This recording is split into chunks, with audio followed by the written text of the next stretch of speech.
السلام على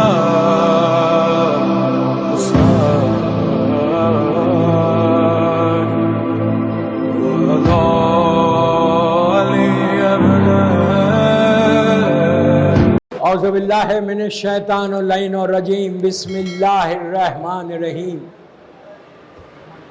الحمدللہ رب العالمین الصلاۃ والسلام علی رسول الثقلین محبوب رب المشرقین المغربین جد الحسن والحسین ابو القاسم محمد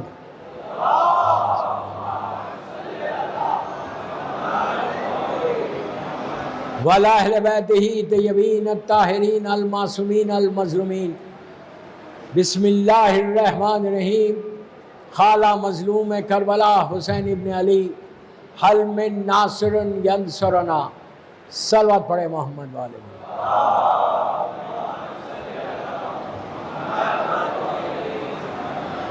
عزاداران امام قیصر باغ بامبے کی پہلی مجلس 1448 ہجرہ کا محرم، کل چاند رات کی مجلس تھی اور آج پہلی محرم کی مجلس۔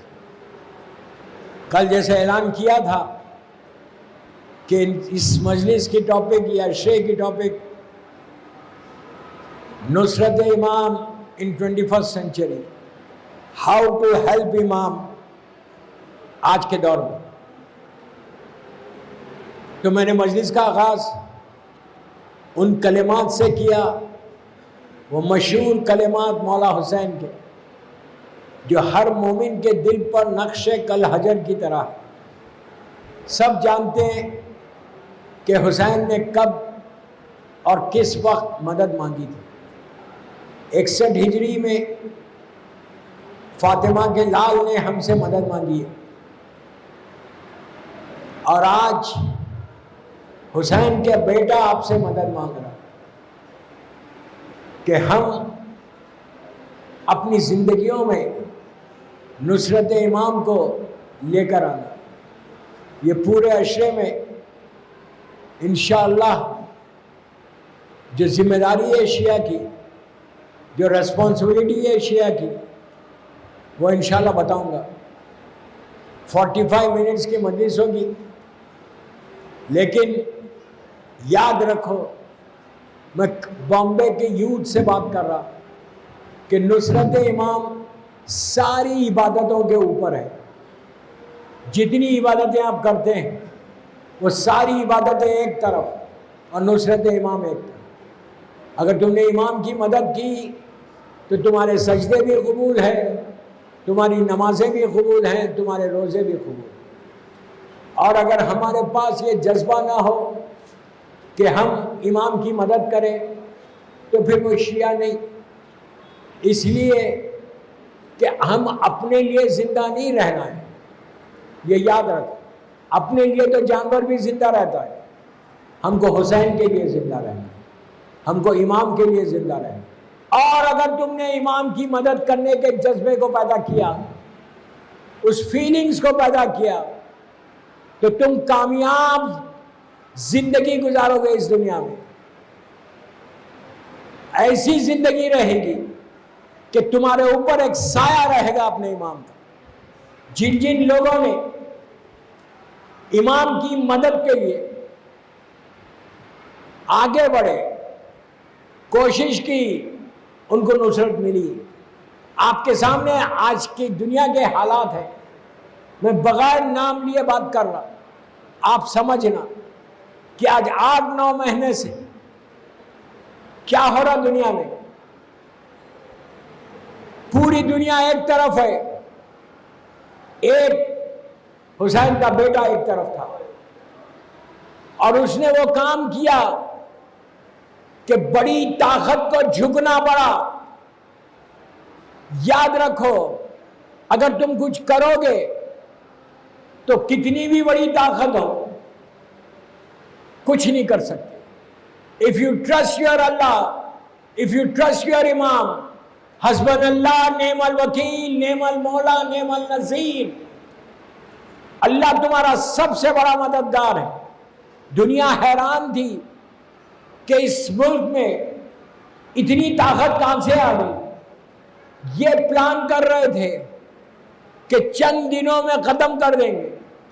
ان کی پوری پلاننگ یہ تھی کہ چند دنوں میں ختم ہو جائیں گے یہ لوگ.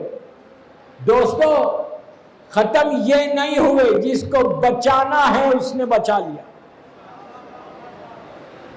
میں کیا بول رہا آپ سے؟ ان کی زندگی کو دیکھو، انہوں نے وہی کام کیا کہ یزید کی سب سے بڑی طاقت تھی ظالم کی اس وقت. وہ یہ سمجھ رہا تھا کہ ہم گھیر کے حسین کو قتل کر دیں گے، اور کہا بھی وہی. یزید کے دربار میں جب ظالم شمر پہنچا، سیدانیہ بھی ہیں، جب پہنچا تو اس نے یزید کو یہ کہہ کر خطاب کیا کہ اے وارث رسول، ہم نے حسین اور حسین کے ساتھیوں کو گھیر کے قتل کر دیا، ہم نے چن چن کے مارا.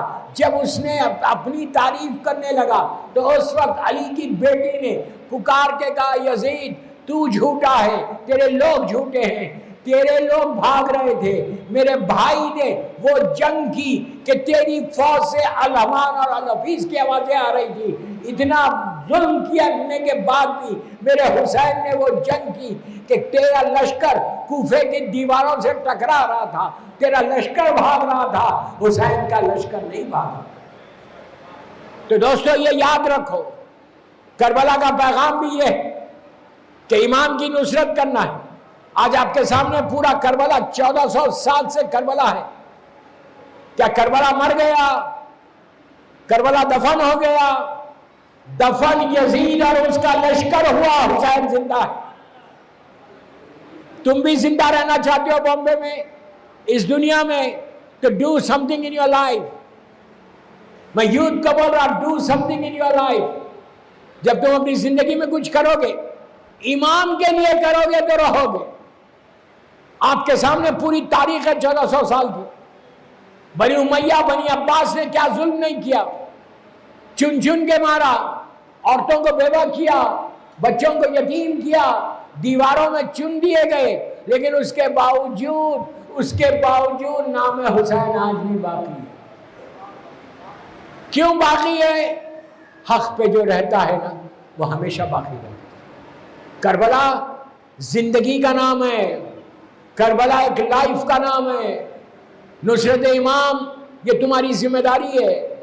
آخری زمانے کی علامات میں اب میں ممبر سے بول رہا، خیسر باغ میں بول رہا، بامبے کے اس پلیٹ فارم سے بول رہا، ظہور امام بہت قریب آ گیا.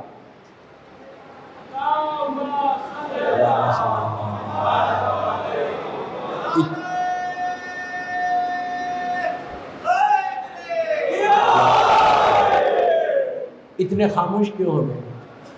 تم کو تو خوش ہونا چاہیے، بے انتہا خوش ہونا چاہیے کہ امام کا ظہور قریب آ گیا. کیوں؟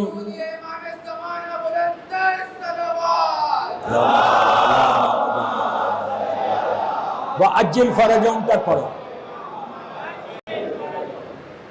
خوش ہونا چاہیے جس کے لیے ہم پیدا ہوئے، جس کی نصرت کرنے کے لیے. آج کا دور کا شیعہ ہم پیدا ہوئے امام کی نصرت کے لیے، امام کی مدد کے لیے. تم نہیں چاہتے کہ تم امام کی مدد کرو؟ اس جذبے کو پیدا کرو. دعا کرو، محرم کی پہلی تاریخ ہے کہ مولا حسین give me chance to serve you. مولا ہم کو موقع دو کہ میں آپ کی نصرت کروں، آپ کے بیٹے کی نصرت کروں. اس لیے کہ دوستو وقت تیزی سے گزر کر آخری زمانے میں ظہور سے پہلے یہ کہا گیا، جو علامات بتائی گئی اس میں یہی تو ہے کہ سب ایک طرف ہو جائیں گے، حق والے ایک طرف ہو جائیں گے. ظالم کے خلاف کوئی بولے گا نہیں، سب اپنے اپنے گھروں میں خاموش بیٹھ جائیں گے. لیکن کچھ لوگ ہوں گے جو ظالم کے خلاف آواز بلند کریں اور وہ ختم ہوں گے. آج آپ دیکھیں کہ ایک ضعیف انسان، میں نام نہیں لے رہا، آپ سمجھو میں کیا بول رہا، ایک بزرگ انسان، ایک ضعیف انسان، کیا کردار تھا ان کا، کیا کیریکٹر تھا ان کا. لگ بھگ 40 برس تک شیعت کو لیڈ کیا، شیعت کی صورت بن کے زندگی گزاری، اور جب ان سے کہا کہ یہ لوگ حملے کر رہے، آپ کو ہم کسی سیف جگہ پہ لے کے چلے جائیں گے، ہم آپ کو ایک جگہ سیف میں رکھ لیں گے، اس لیے کہ آپ بہت بزرگ ہیں، یہ لوگ چاہتے ہیں کہ یہ لوگ آپ کو شہید کر دیں، تو انہوں نے پلٹ کے کہا مجھے تو سیف لے کے جا رہے، لیکن 90 ملین جو شیعہ غریب ہے ان کو کہاں لے کے جا رہے؟ اپنی جان کی پرواہ نہیں کی، کہا میں انہی کے درمیان میں رہوں گا، اور رہے شہادت ملی۔ شہادت سب سے بڑا آنر ہے، سب سے بڑی عزت ہے۔ ہر نماز میں دعا کرو کہ اللہ میں بھی شہید ہوں، شہادت ملے۔ شہید کا وہ مقام ہے کہ آپ تصور نہیں کر سکتے کہ شہید کو اللہ نے وہ اسٹیٹس دیا۔ یہ روایت کا جملہ ہے کہ اگر خون کا ایک قطرہ شہید کا زمین پہ گرتا ہے تو اللہ فرشتوں سے کہتا ہے کہ اس کے خون کے اس قطرے کو محفوظ کر لو، ہم نے اس کے سارے گناہ معاف کر دیے۔ ایک لمحے میں شہید سے کوئی سوال و جواب نہیں، کوئی منکر و نکیر آ کے سوال نہیں کریں گے۔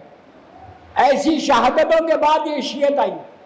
شیعت شہادت مانگتی ہے۔ میں کچھ شہیدوں کے نام لیتا آپ کے سامنے۔ پہلا شہید کربلا کے بعد جو شہید ہوئے وہ ہوئے، ہمارے پاس 5 شہید ہیں جن کا نام لیا گیا۔ شہید اول یہ پہلے شہید ہیں۔ ان کا جرم کیا تھا؟ 52 ایئرز کے تھے، 52 سال کے تھے۔ انہوں نے ان کی مشہور کتاب لما، جو آج ہر دینی مدرسے میں پڑھائی جاتی ہے، 400-500 سال ہو گئے، ہر دینی مدرسے میں ان کی کتاب یہ لما پڑھائی جاتی ہے۔ ان کو سیریا میں ظالموں نے پکڑ کے اتنے ظلم سے شہید کیا کہ ہاتھ اور پیر کاٹے، پھانسی دی، اور ان کی لاش کو جلا کے ان کی راکھ کو ہوا میں منتشر کر دیا۔ آج ان کا مزار نہیں ہے، مزار نہیں ہے، کتاب موجود ہے۔ مزار نہیں ہے، کتاب موجود ہے۔ آج 400-500 سال سے ان کی کتاب پڑھی جا رہی۔ کوئی مولوی، کوئی مجتہد اس وقت تک نہیں بن سکتا جب تک وہ لما نہ پڑھ لے۔ آپ سوچو کہ کیا سٹیٹس مولا نے دیا، کیا مقام مولا نے دیا۔ شہید وہ ہوتا، ان کی پوری تاریخ میں پڑھو، لیکن روک رہا بات کو۔ ان کے بعد دوسرے شہید آئے، شہید ثانی جس کو کہتے ہیں، شہید ثانی۔ انہوں نے خواب دیکھا کہ روز محشر ہے۔ پلیز غور سے سنو، ان کی بائیوگرافی میں یہ خواب موجود ہے۔ انہوں نے خواب دیکھا کہ روز محشر ہے، 13 معصومین بیٹھے ہوئے۔ کیا بات ہے، 13 معصومین بیٹھے ہوئے، اور ان کے پہلو میں شہید اول بیٹھے ہوئے۔ تو ان کو حیرت ہوئی کہ ان سے بڑے بڑے مجتہدین گزرے، یعقوب کلینی اور شیخ صدوق، شیخ توسی، بڑے بڑے مجتہدین گزرے۔ ان کو یہ اسٹیٹس کیسا ملا کہ معصوم کے پہلو میں بیٹھ گئے؟ ان سے بڑے عالم گزرے، لیکن ان کو اسٹیٹس کیسا ملا؟ یہ اور ان کے پہلو میں یہ بیٹھے ہوئے، اور ان کے پاس ایک کرسی خالی ہے۔ انہوں نے بڑی حیرت سے پوچھا کہ ان سے بڑا مقام تو دوسرے مجتہدین کا بھی ہے۔ کہا بے شک ہے، لیکن وہ شہید نہیں ہوئے، یہ شہید ہوا۔ تو اس وقت انہوں نے دعا کی، جو سیکنڈ شہید ہے ہمارے، دعا کی کہ پروردگار مجھ سے کوئی کام ایسا لے کہ مجھے بھی شہادت ہو اور میں ان کے پہلو میں آ کے بیٹھوں۔ اس کے بعد ان کو یہی بنی عباس کی حکومت نے خانہ کعبہ سے گرفتار کیا، دوران طواف گرفتار کر کے ہتھکڑیوں میں ڈال کر استنبول ٹرکی لے کر گئے، اور ٹرکی لے کر جا کر جیل میں ڈال دیا۔ جب جیل میں ڈالا تو انہوں نے کتاب لکھی جو ان کے استاد نے لما لکھی تھی، اس کی شرح لکھی، شرح لما آج بھی موجود ہے۔ خون سے لکھا، اپنے ہاتھ کو کاٹ کے لکھا۔ اتنا ظلم ہو رہا تھا، جتنا لکھ سکے وہ لکھا۔ آج بھی وہ کتاب موجود ہے۔ ان کو استنبول میں، ترکی میں شہید کر دیا اسی انداز سے۔ ان کی لاش کو بھی جلا دیا، ہوا میں منتشر کر دیا۔ دوستو، شہید ہونا مرنا آسان نہیں ہے، کوئی نہیں مرنا چاہتا، کوئی شہید ہونا نہیں چاہتا۔ کوئی مرنا چاہتا ہے؟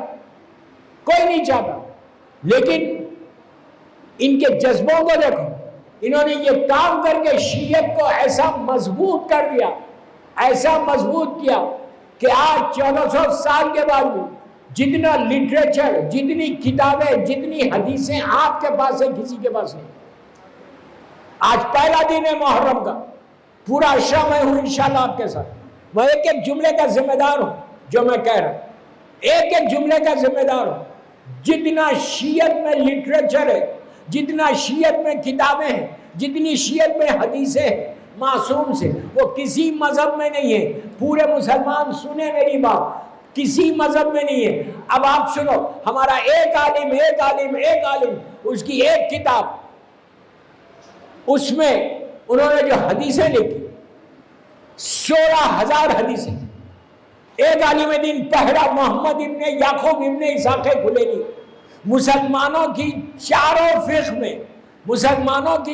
فقہ میں حنفی، حنبلی، مالکی، شافعی، چاروں فقہ میں انہوں نے جو حدیثیں لکھی، ان کے پاس صرف 8,802 یا 3 حدیثیں، 8,802 یا 3 حدیثیں۔ صحیح بخاری اٹھا کے دیکھ لو، صحیح مسلم اٹھا کے دیکھ لو، یہ جتنی بڑی مسلمانوں کی کتابیں ہیں، ان ساری کتابوں میں ٹوٹل حدیثیں رسول سے جو ہے وہ 8,000 ہے یا اس سے کچھ زیادہ ہے۔ پورے علماء، اور جبکہ ان کو پیریڈ اچھا ملا، ان کو حکومت سپانسر کرتی رہی، حکومت دیتی رہی پیسہ کہ لکھو، اس کے بعد انہوں نے 8,000 حدیثوں کو جمع کیا۔ ہمارا ایک عالم محمد ابن یعقوب ابن اسحاق کلینی، جن کی پہلی کتاب اصول کافی جو 3 جلدوں میں ہے، اصول کافی ہے، فروع کافی ہے اور روضۃ الکافی، اس میں ایک عالم نے 16,199 حدیثوں کو جمع کیا۔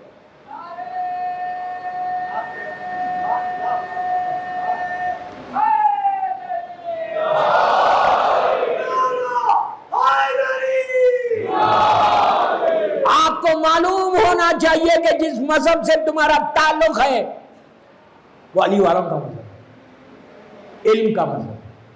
کام کرو گے زندہ رہو، کچھ نہیں کرو گے، اپنے نام کے لیے کام کرو گے تو تباہ برباد ہو جاؤ گے۔ کربلا اپنے نام کو مٹا کے حسین کے نام کو آگے بڑھانا ہے۔ اپنے نام کے چکر میں مت پڑو، بلکہ اپنے نام سے زیادہ مولا حسین کے نام کو آگے کرو۔ تم حسینی ہو، تم پہچانے جاتے ہو بامبے میں کہ تم حسینی ہو، لوگ تم کو حسینی کہہ کر پہچانتے ہیں۔ تو امام کے جملے کو یاد رکھو ہمیشہ، شیعتنا کونوا لنا زینا، اے میرے شیعوں ہمارے لیے زینت بن جاؤ۔ یہ امام کہہ رہے، کتنا بھروسہ کر رہے امام آپ کے اوپر کہ تم ہمارے لیے زینت بنو۔ تو بہترین موقع آپ کو ملا ہے، خیصر باغ میں اتنا بڑا مجمع بیٹھ کے آدھی رات کو یہ میری مجلس سن، اس سے زیادہ آنر کیا ہوگا، اس سے زیادہ عزت اور کیا ہوگی کہ تم کو حسینی کہہ کے پکارا جا رہا ہے۔ تو اب حسین کے اس کردار کو آگے بڑھانا ہے۔ لبیک یا حسین بولنا آسان ہے، لیکن سوچو، لبیک یا حسین تو میں بولتا ہوں، دعا یہ کرو کہ جب تمہاری زبان سے لبیک یا حسین نکلے تو حسین تمہاری لبیک کو قبول کر، حسین تمہاری لبیک کو ایکسپٹ کر۔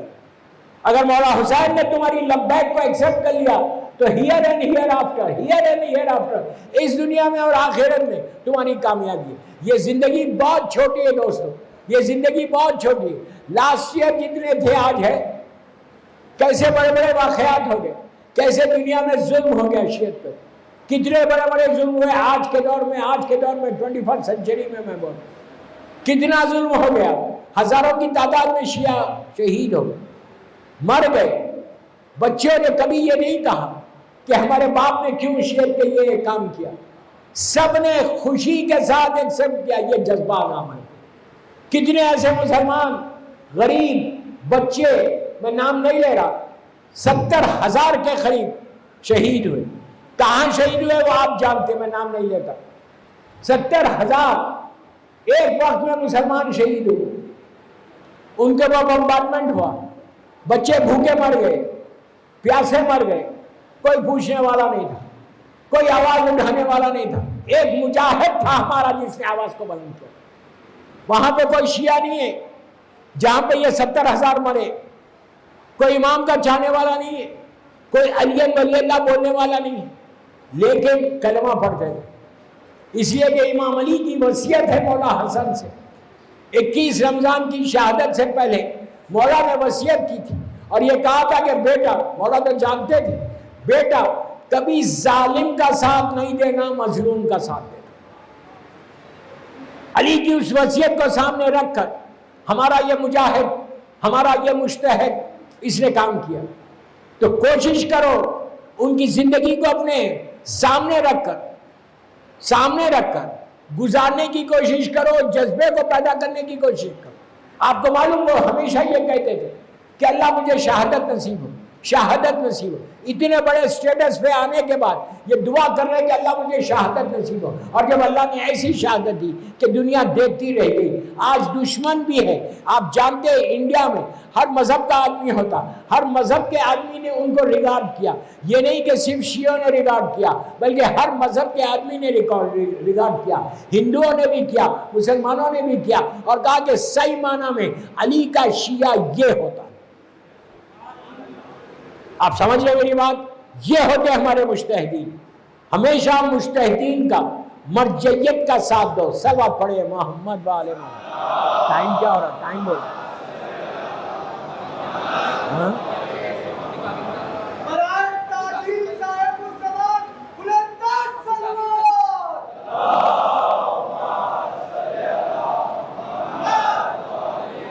مومنین پلیز پیچھے سے اشارے ہو رہے، آپ لوگ آگے آ جاؤ، صلوات پڑھے اور آگے آئے۔ پیچھے والوں کو بول رہا آگے آؤ، آگے آؤ۔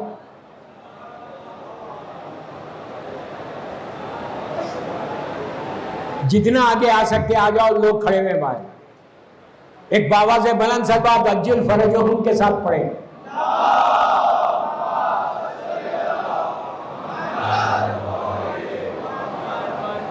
ٹائم کم ہے۔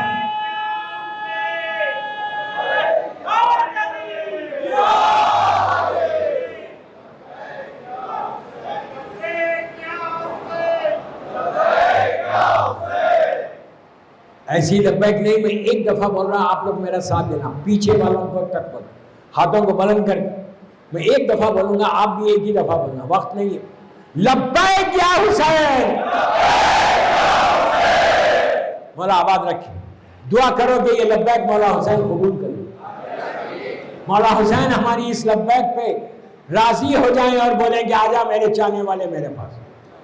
اگر حسین نے ہماری لبیک کو ایکسپٹ کر لیا تو تمہاری آج کی مجلس قبول ہو، اس لیے کہ حسین اگر ایکسپٹ کرے تو تمہارا بیڑا پار ہے۔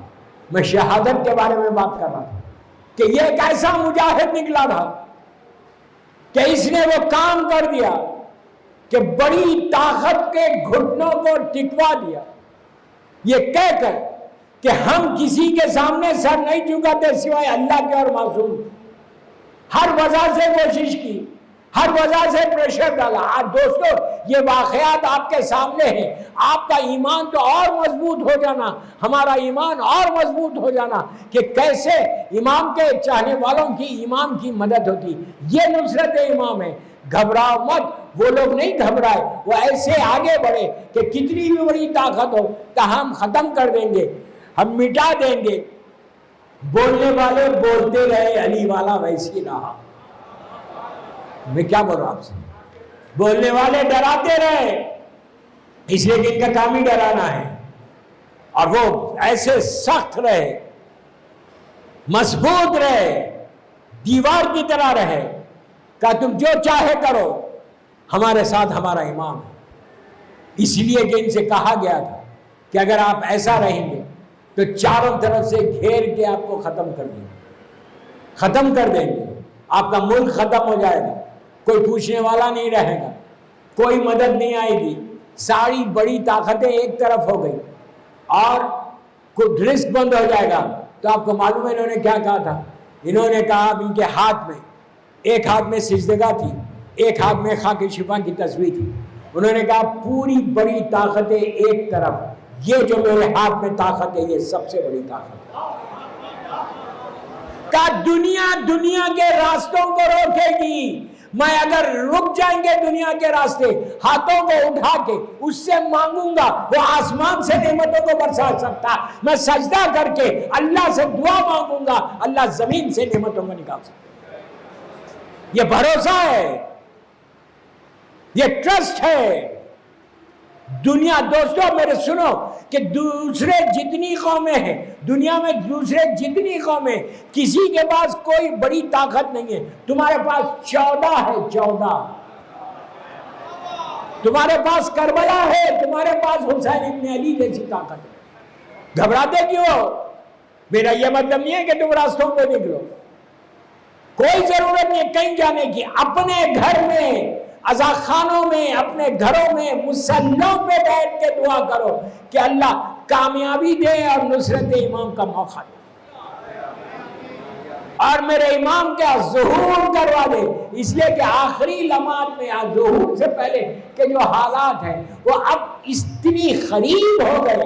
یہ کہا گیا کہ ظہور سے پہلے جتنے علی بولنے والے ہوں گے, جتنے حسینی ہوں گے, جتنے عباس نام ہوگا, جس کے نام جعفر ہوں گے, جس کا نام زینب ہوگا, جس کا نام فاطمہ ہوگا, اس کو نکال دیا, ختم کر دیا. اور آج وہی ایسے ملکوں میں کہ جہاں کبھی آپ نے سوچا بھی نہیں ہوگا, کسی نے نہیں سوچا تھا. لاسٹ ایئر جب 8 ربیع الاول کو انہوں نے آخری مجلس کی تھی, یہ نہیں سوچا تھا کہ آئندہ سال ہم محرم نہیں کر سکے. میں کتنی آسانی سے بول رہا, کتنی آسانی سے بول رہا, آپ سن رہے. وہاں کے لوگ یہاں موجود ہیں. کوئی نہیں سوچا تھا کہ آئندہ سال محرم کا چاند دیکھ کر ہم گھروں میں بیٹھ جائیں, ہم عزاداری بھی نہیں کر سکتے. کوئی نہیں سوچا. آپ نے دیکھا حالات کیسے بدلے, آپ نے دیکھا کہ حالات کیسے ہو گئے. ان کے دلوں سے پوچھو, میں تو تڑپ رہا ان کے دلوں میں. یہاں پہ بھی کچھ لوگ آئے, ہمارے ڈاکٹر بادامی آئے ہوئے ہیں دبئی سے, ان سے پوچھو کیوں آئے. عزاداری کرنے, کچھ نہیں, عزاداری نہیں ہو. کوئی مجلسوں میں نہیں جاتا. اگر کوئی آپ سے یہ بولے بامبے میں کہ تم نکلنا نہیں گھر سے, تم حسین کا ذکر نہیں کرنا, تم عزاخانوں کو نہیں جانا, تم علم نہیں اٹھانا, تم گھروں میں بیٹھ جاؤ, تو آپ زندہ رہیں گے؟ وہ حشر ہو گیا جسے پانی میں سے مچھلی کو نکال دو تو مچھلی کیسے تڑپتی ہے, اسی طرح وہاں کے مولا کے چاہنے والے تڑپ رہے. ان کے کانوں میں یا حسین کی آواز نہیں آ رہی. وہ عزاخانوں میں جا کے علم کی زیارت نہیں کر رہے, سارے بند ہو گئے. اور کتنے حالات بدلیں گے آپ کو نہیں معلوم آئندہ سال تک. لیکن تم اپنے ایمان میں مضبوط رہنا, تم اپنے ایمان پہ بھروسہ کر کے رکھنا. یہ تمہاری ذمہ داری ہے. تم بامبے میں ہو تو تمہاری ذمہ داری ہے کہ تم ہر مجلس میں, ہر نماز میں یہ دعا کرو کہ مولا عذابداری کو اوپن کر دو, عذابداری کی حفاظت کرو. وارث اعظم میرا مولا ہے, زمانے کا امام وارث اعظم ہے, وہ عزاداری کی حفاظت کرے. یہ حالات تو آئیں گے, یہ حالات تو ہوں گے, اس سے کوئی فرق نہیں پڑتا. تم ایمان میں پختہ رہو, ایمان میں مضبوط رہو. یہ کرو گے تو تمہاری زندگی بدلے گی, ورنہ شہادتیں تو ہوں گی شہادت. میں ایک شہید ثالث کا واقعہ پڑھنا چاہتا تھا, لیکن آج نہیں پڑھوں گا, کل پڑھوں گا. بہت انٹرسٹنگ واقعہ, وہ تھوڑا طویل ہے اس لیے روک رہا. اس کے بعد جو چوتھے شہید ہوئے, شہید رابع, دہلی میں دفن ہے, پنجے شریف میں. جب پنجے شریف دہلی جانا ہے اس امام بارگاہ میں, تو وہاں ان کی لحد ہے. شہید رابع, انہوں نے ایک ایسی کتاب کا جواب دیا ہندوستان میں ایک بہت بڑے مسلمانوں کے عالم نے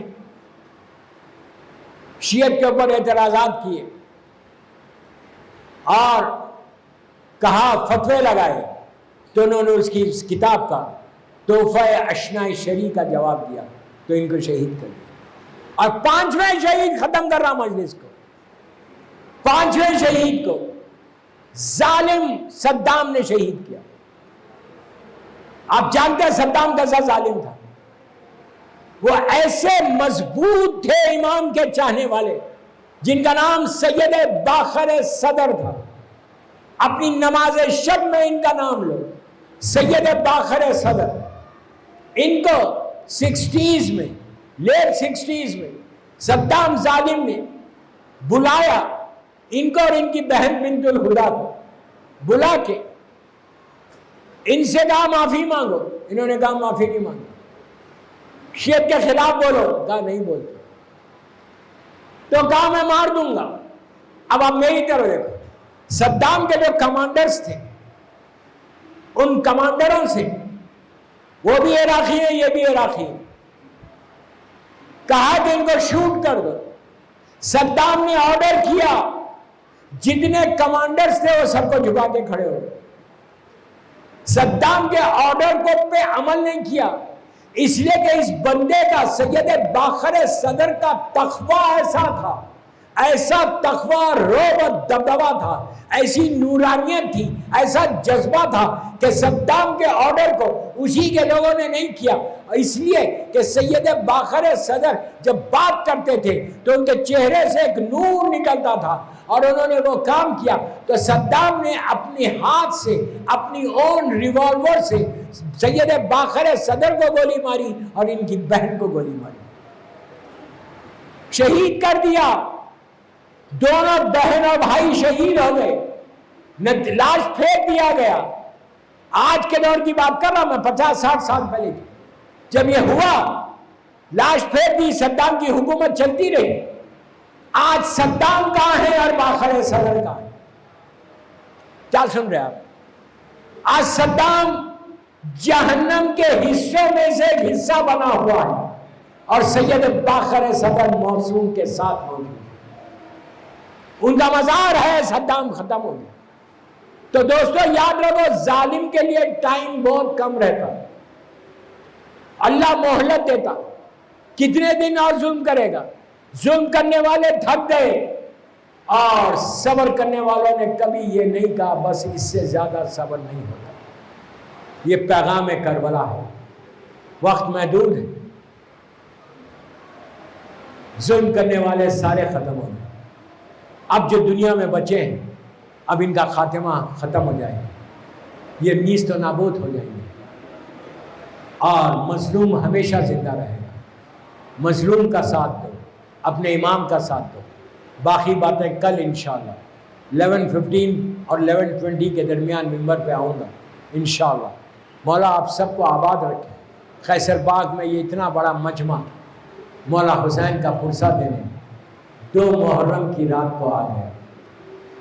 آپ سب اپنے آرام کو چھوڑ کر، بچوں کو چھوڑ کر، بستر کو چھوڑ کر آدھی رات تک قیصر باغ میں بیٹھے ہوئے، صرف اس لیے کہ فاطمہ کے لال کا پرسہ دے دیں، اس غریب کا پرسہ دیں کہ جس کے رونے والے موجود تھے، بیٹی بھی موجود تھی، بیٹا بھی موجود تھا، بہنیں بھی موجود تھیں، لیکن بیٹی جب ہائے حسین کہتی تو تماچے پڑتے۔ یہ ایام صرف رونے کے ہیں، یہ ایام آوازاری کے ہیں، یہ ایام گریہ کے ہیں، یہ ایام غم کے ہیں، اس لیے کہ یہ دن نورانی دن گزر جائیں گے، پھر بہت یاد آئیں گے حسین۔ آج بامبے سجا ہوا ہے، بامبے میں ہر طرف سبیلیں لگی ہوئی، سبیلوں پہ رونق ہے، نیاز بانٹی جاری، ہر آدمی خوشی کے ساتھ نیاز حسین کو بانٹ رہا، اس لیے کہ حسین نے کہا تھا بنی اسد والوں سے کہ دیکھو ہماری شہادت کے بعد جب ہمارے ظاہر آئے تو ان کو بھوکا نہیں رکھنا، ان کو پیاسا نہیں رکھنا، دوستو سبیلوں پہ جا کے پانی ضرور پیو، کم از کم ایک جام ضرور پیو، ہو سکتا ہے اس سبیل پہ حسین کی یتیم سکینہ بھی کبھی۔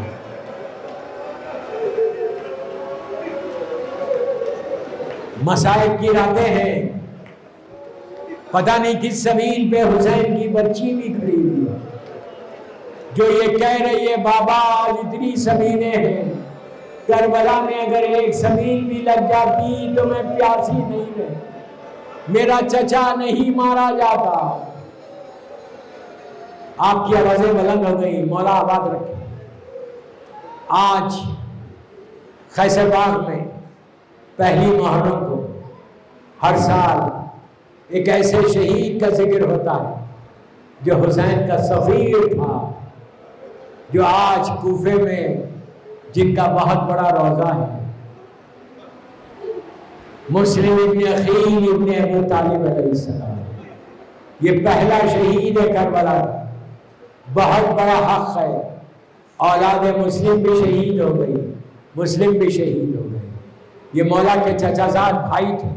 حسین کو اتنا بھروسہ تھا مسلم پہ کہ جب کوفیوں نے خط لکھا تھا اور کہا کہ مولا آپ آئیے، ہم آپ کے ہاتھ پہ بیعت کرنا چاہتے ہیں، حسین جانتے تھے۔ حسین نے اپنے بھائی مسلم کو بھیجا سفیر بنا کر اور خط لکھا کوفیوں کے نام پہ۔ صرف خط کے جملے سنو کہ حسین کو کتنا بھروسہ تھا مسلم کے اوپر۔ حسین نے کہا کہ میں اپنے بھائی مسلم ابن عقیل ابن ابو طالب کو تمہارے درمیان میں بھیج رہا ہوں، اس کے ہاتھ پہ بیعت کرنا ایسا ہے جیسے تم نے میرے ہاتھ پہ۔ یہ جملے خط کے ساتھ مسلم کو روانہ کیا۔ مکے سے مسلم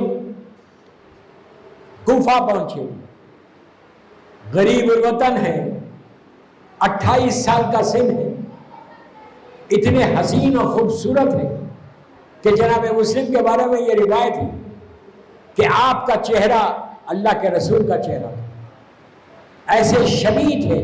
جناب علی اکبر بعد میں آئے، مسلم پہلے آئے۔ شبیہ رسول کا نام مسلم تھا، اور جب جناب مسلم بات کرتے تھے تو ایسے معلوم ہوتا تھا کہ جیسے میرا مولا علی بات کر، آواز علی کی آواز تھی، چہرہ رسول کا تھا۔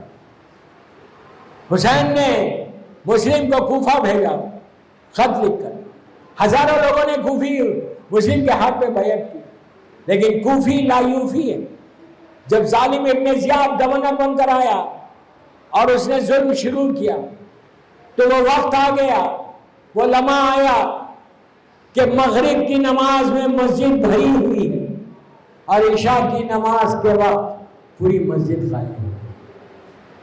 نماز کے بعد مسلم پلٹ کر دیکھتے ہیں، اکیلا مسلم، جائے تو کہاں جائے، مسجد سے نکلے، آہستہ آہستہ کوفے کی گلیوں میں جا رہے۔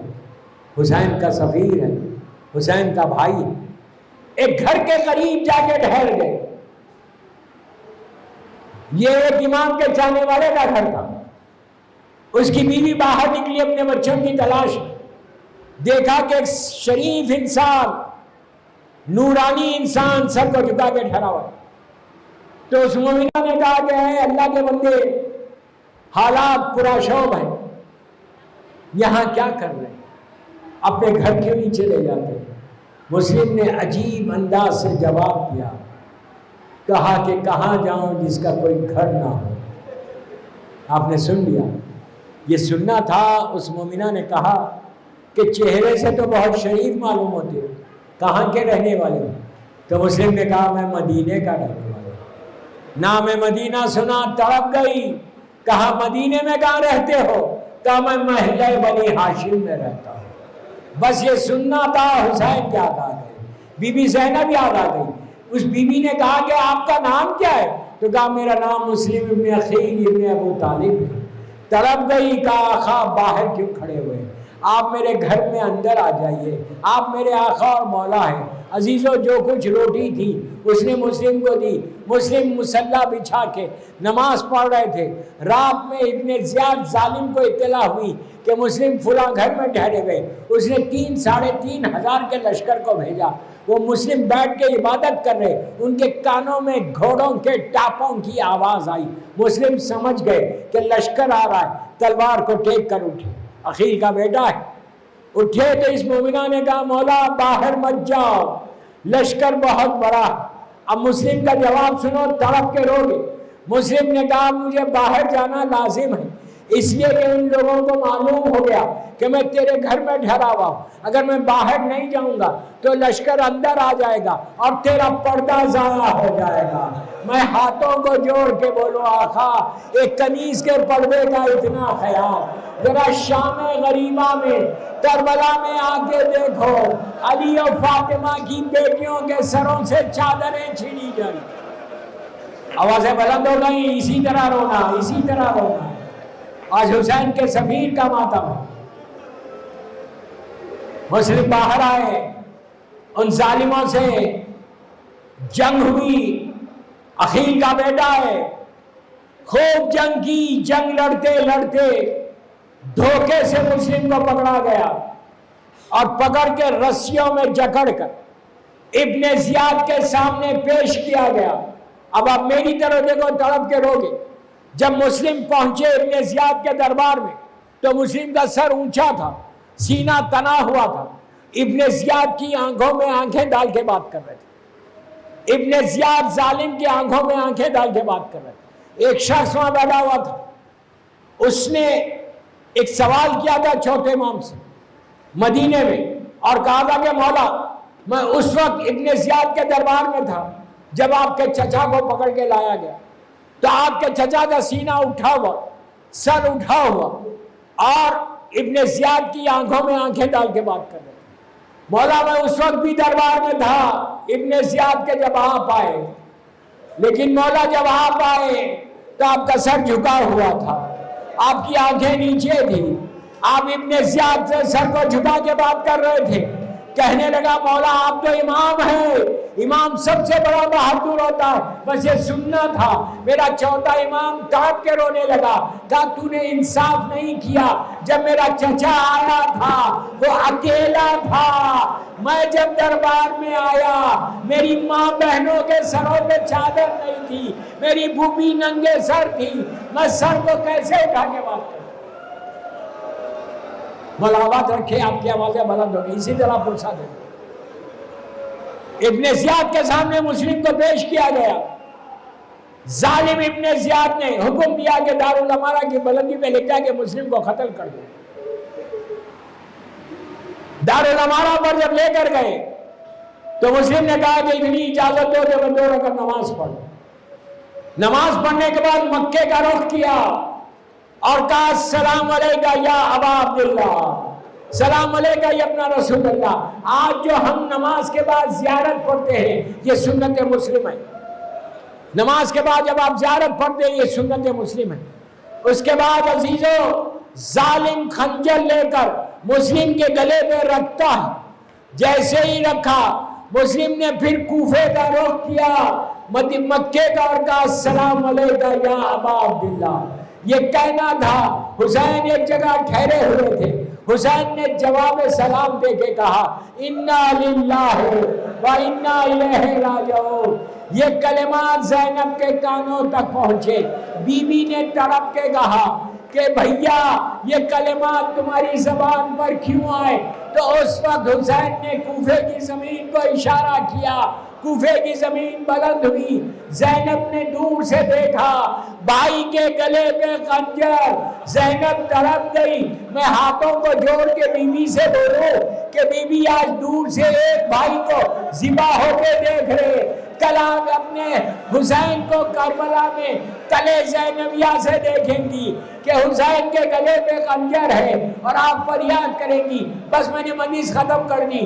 اس کے بعد حسین نے جناب زینب سے کہا کہ بہن رقیہ کو لے کر آؤ جو مسلم کی یتیم ہے، جس کا سن 4-5 سال کا تھا۔ حسین نے رقیہ کو بلایا، بس دوستوں میں نے مجلس ختم کر دی، رقیہ کے ساتھ سکینہ بھی آئی۔ جیسے ہی بچی آئی یتیم مسلم، حسین نے سر پہ ہاتھ پھیرا، کانوں میں گوشوارے پہنائے۔ اہل بیت کے گھر کی بچی تھی، سمجھ گئی، کہنے لگی چچا ایسا سلوک کر رہے ہو جیسے کسی یتیم کے ساتھ کیا جاتا۔ حسین نے کہا بیٹی تیرا بابا ذبح ہو گیا لیکن اپنے آپ کو یتیم نہیں سمجھنا، ابھی حسین زندہ ہے۔ وہی سکینہ کھڑی ہوئی ہے جو منظر دیکھ رہی کہ میرا باپ یتیموں کے ساتھ کیسا سلوک کر رہا، لیکن شام غریبہ حسین کے گلے پہ خنجر چلا، خیمے جلے، ظالم شمن نے ایسے تمانچے مارے سکینہ کو کہ پہلے تمانچے پہ سکینہ زمین پہ گر گئی، پھر اٹھایا دوسرے رخسار پہ مارا۔ سکینہ نے دونوں ہاتھوں کو رخسار پہ رکھ کے کہا بابا میں یتیم ہو گئی، بابا کانوں سے گوشوارے